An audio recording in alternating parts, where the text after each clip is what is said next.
ఆకాశాన్ని తాకుతున్న ఈ రోజుల్లో మనం తినే ఆహారం కూడా దానికి ఏమాత్రం తీసిపోని రీతిలో ఖరీదైనదిగా మారుతోంది. కేవలం రుచి కోసమే కాకుండా వాటి అరుదైన గుణాలు, అటుపై వాటిని సేకరించే విధానం వల్ల కూడా ఆయా పదార్థాలు సామాన్యులకు అందని ద్రాక్షలా మారుతున్నాయి. అటువంటి వింతలు విశేషాలతో కూడిన మన భారతదేశంలోని టాప్ 2 ఖరీదైన ఆహార పదార్థాల గురించి తెలుసుకుంటే కళ్ళు తిరిగిపోతాయి ఎవరికైనా. ఆ లెక్కన వీటిలో మొదటిది కాశ్మీర్ లో పండే కుంకుమ పువ్వు. దీనిని రెడ్ గోల్డ్ అని పిలవడంలో ఏమాత్రం అతిశయోక్తి కాదు.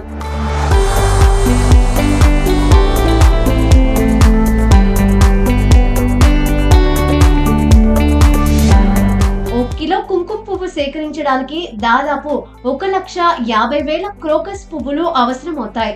పైగా ప్రతి పువ్వు నుండి కేవలం 3 సన్నని రేకులను మాత్రమే చేత్తో చాలా జాగ్రత్తగా తీయాలి. ఈ కష్టమైన ప్రక్రియ కారణంగానే మార్కెట్లో 1 కిలో స్వచ్ఛమైన కుంకుమ పువ్వు ధర సుమారు 2.5 లక్షల నుండి 3 లక్షల వరకు ఉంటుంది. దీని అద్భుతమైన సుగంధం, అటుపై ఎన్నో ఔషధ గుణాలు దీనికి అంతటి విలువను తెచ్చిపెట్టాయి. ఇక రెండవది హిమాలయ పర్వతాల్లో దొరికే గుచ్చి పుట్టగొడుగులు. ఇవి తోటల్లో పండించేవి కావు, కేవలం హిమాలయాల్లోని మంచు కరిగినప్పుడు సహజంగా మొలుస్తాయి. అడవిలో వీటిని వెతికి పట్టుకోవడం ఒక సాహసంతో కూడిన పని.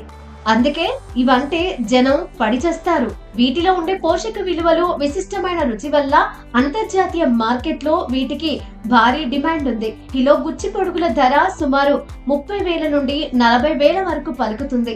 అందుకే పెద్ద పెద్ద 5 స్టార్ హోటళ్లలో మాత్రమే వీటితో చేసిన వంటకాలు కనిపిస్తూ ఉంటాయి. ప్రకృతి ప్రసాదించిన ఈ అరుదైన ఆహార పదార్థాలు, వాటి తయారీ ఒకెత్తైతే వాటి లభ్యత మరో ఎత్తు.